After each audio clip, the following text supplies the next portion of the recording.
So welcome back with another video. आज का हमारा टॉपिक है EIC analysis. EIC analysis basically एक टूल है फंडामेंटल एनालिसिस का कि किसी भी आप स्टॉक या किसी भी शेयर में इन्वेस्ट करने जा रहे हैं तो उसके लिए फंडामेंटल एनालिसिस करने के लिए हम ईआईसी एनालिसिस करते हैं, जो कि बहुत इंपॉर्टेंट पावरफुल टूल है। ईआईसी की फुल फॉर्म ईआईसी का मतलब क्या होता है? एक ई से इकोनॉमी, आई से इंडस्ट्री एंड सी से कम्युनिटी। ठीक है, तो वन बाय वन हम इसमें स्टार्ट करेंगे। सबसे पहले हम करते हैं standard understanding the EAC analysis top down approach. Top down approach में हम अ, ये पता लगाते हैं कि सबसे पहले हम इकोनॉमी पे एनालिसिस करते हैं, फिर नीचे थोड़ा करते हैं, इंडस्ट्री पे करते हैं, फिर स्पेसिफिकली कंपनी के अंदर करते हैं। तो ये बेसिकली ऊपर से नीचे मैक्रो से माइक्रो लेवल पे आना है, इसलिए हम इसे टॉप डाउन अप्रोच कहते हैं। Economic factor to watch out. अब हम सबसे पहले इकोनॉमी में देखते हैं कंट्री की इकोनॉमी में हमें क्या एनालिसिस करने की ज़रूरत है। तो economic factor to watch out political study. Government कौन सी चल रही है, क्या क्या मतलब इसका गवर्नमेंट्स का कैसे रूल्स रेगुलेशन पॉलिसीज़ हैं कंट्री में।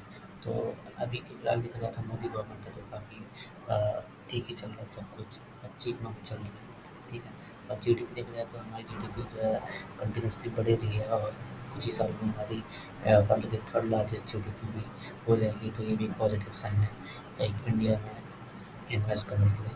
और इंडस्ट्रियल प्रोडक्शन डेटा, कितना मैन्युफैक्चरिंग होती है इंडिया के अंदर, कितना मतलब प्रोडक्शन हो रही है, वो सब देखना बहुत ज़रूरी है। कंज्यूमर स्पेंडिंग कितनी है, अगर कंज्यूमर स्पेंड करना तो अच्छी बात है और बिजनेस के लिए फ़ायदा है। ठीक है, और इन्फ्लेशन अगर देखना होगा कि इन्फ्लेशन रेट जो है किस रेट से बढ़ रहा है, क्योंकि इन्फ्लेशन तो बढ़ते ही बढ़ते हैं, पर किस रेट से बढ़ रहा है वो हमें देखना बहुत ज़रूरी है। ठीक है, तो वो एक नॉर्मल रहना चाहिए। इंटरेस्ट रेट जो है वो जो है लो होना चाहिए। अगर लो रहेंगे तो कंज्यूमर स्पेंड करेंगे, बिजनेस ग्रो करेगा।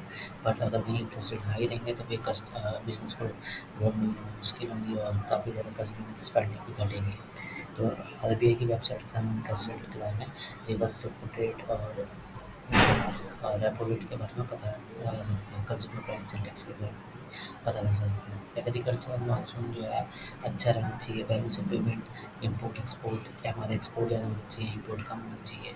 मौसम बैलेंस ऑफ पेमेंट पता लगता है। पॉलिसी से हमारे पास होनी चाहिए पेमेंट के लिए, और एक्सचेंज रेट जो है वो कम होनी चाहिए। Demography factors like age, gender, इन सब के बारे में भी हमें एनालिसिस करना बहुत ज़रूरी है। कॉर्पोरेट टैक्स स्ट्रक्चर, कॉर्पोरेट में टैक्स कैसे चल रहा है, फॉर एग्जांपल अभी जो 25 to 30% जो टैक्स चल रहा है, तो ये चीज़ भी आपको एनसीएलटी और government ministry of company affairs की वेबसाइट से पता चल जाएगी। और government budget and deficit, government का कितना बजट है, कितना गवर्नमेंट का घाटा चल रहा है, वो सब हमें देखना बहुत ज़रूरी है। गवर्नमेंट बजट में हम ये भी देख सकते हैं कि 2024 में गवर्नमेंट ने गवर्नमेंट बजट इंट्रोड्यूस कर रहा है, तो उसके लिए कौन कौन सी इंडस्ट्री पर उसने ज़्यादा स्पेंडिंग करी है। तो वहाँ से भी हम पता लगा सकते हैं कि हमें किस कंपनी में इन्वेस्ट करनी चाहिए, किस इंडस्ट्री पे इन्वेस्ट करनी चाहिए और किस पे नहीं। इंडस्ट्री एनालिसिस देखा जाए तो इंडस्ट्री एनालिसिस इन्वॉल्व ऐसे कॉम्पिटिटिव डायनेमिक, हमें मार्केट साइज़ पता करना होगा और कितना है। Industry analysis for example steel industry है तो इसकी स्टील इंडस्ट्री का कितना मार्केट साइज़ है, ग्रोथ की पोटेंशियल कितनी है, स्पेसिफिक ग्रोथ पोटेंशियल क्या है, ग्रोथ रेट क्या है उसका इंडस्ट्री की, वो हमें पता लगाना बहुत ज़रूरी है। Industry life cycle include 5 stages. Startup stage कैसा था, ग्रोथ स्टेज कैसा है, उसका कंसोलिडेशन स्टेज कैसा है, मैच्योरिटी स्टेज कैसा है, और डिक्लाइन किस फेज़ में है वो इंडस्ट्री, ये हमें पता लगाना बहुत ज़रूरी है। उस हिसाब से हम इन्वेस्ट कर सकते हैं उस इंडस्ट्री किसी स्पेसिफिक कंपनी के लिए। फॉर एग्जाम्पल अगर उस इंडस्ट्री का डिक्लाइनिंग स्टेज आ रहा है तो वो सही टाइम नहीं है। ठीक है, उस इंडस्ट्री को कुछ ना कुछ ऐसी चीज़ें करनी पड़ेगी जिससे वो दोबारा से मैच्योरिटी या ग्रोथ स्टेज में आए। अगर स्टार्टअप स्टेज है तो डेफिनेटली, ग्रोथ स्टेज है तो डेफिनेटली आप इन्वेस्ट कर सकते हैं वहाँ पर। कंपनी स्पेसिफिक एनालिसिस करें तो they are two test best in financial stage. The first one is qualitative and third second is quantitative. Qualitative में amount of a company, management का बैकग्राउंड कैसा है, कॉर्पोरेट गवर्नेंस कैसा है, जैसे कहीं पूरा पारिवारिक कंपनी चला रहा है तो वो चीज़ हमें देखनी चाहिए। रिलेटेड पार्टी ट्रांजेक्शन कैसी है, डिविडेंड्स पे आउट करती है कि नहीं पे आउट करती है, किस रेट किस परसेंटेज पे पे आउट कर देगा। Treatment of minority share holder, जो रिटेल इन्वेस्टर हैं उनका कैसा ट्रीटमेंट, उनको कैसे दिया जाता है। Stand of pricing of share का प्रमोटर, ये सारी चीज़ें हमें कंपनी देखने स्पेसिफिक देखने की ज़रूरत है as a qualitative in nature.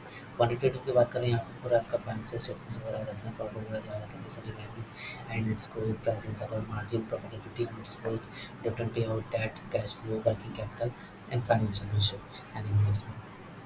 ये सारी चीज़ें हमें जो है क्वांटिटेटिव तरीके से मेज़र करने की ज़रूरत है। अब आते हैं component of EIC analysis. Three components होते हैं ईआईसी एनालिसिस के। First is market analysis, second is sort analysis and third is competitive landscape. Market analysis में देखा जाए तो market analysis involve evaluating the market size, growth and trends to identify opportunity and threat within the industry. यहाँ पे हम fortress 5 force model जिसकी मैंने already भी वीडियो बना रखी है, तो वो भी लगा सकते हैं। बहुत अच्छा तरीका है मैं समझ रहा हूँ मार्केट एनालिसिस करने का। शॉर्ट एनालिसिस में कंपनी की स्ट्रेंथ क्या है, वीकनेस क्या है, पॉसिबिलिटी क्या है, थ्रेट क्या है, इन सबको हमें पता लगाना ज़रूरी है। कॉम्पिटिटिव लैंडस्केप कितना है, for example the competitive landscape analysis assess the competitive position of the company relative to its peer and market forces. Company के जितने भी कॉम्पिटिटर हैं उनसे हमें कॉम्पिटिशन का पीयर एनालिसिस, उनका जो है रेशोज़ वगैरह फंडामेंटल देखना, उससे कंपेयर करना जिस कंपनी में हम इन्वेस्ट करने जा रहे हैं उससे कंपेयर करना भी बहुत ज़रूरी है। तो after all this observation and analysis हम एक फाइनल डिसीजन पहुँच सकते हैं कि हमें किस इंडस्ट्री पे और स्पेसिफिकली किस कंपनी पे हमें इन्वेस्ट करना चाहिए। सो या ये था हमारा ईआईसी एनालिसिस के ऊपर वीडियो। और थैंक यू वेरी मच।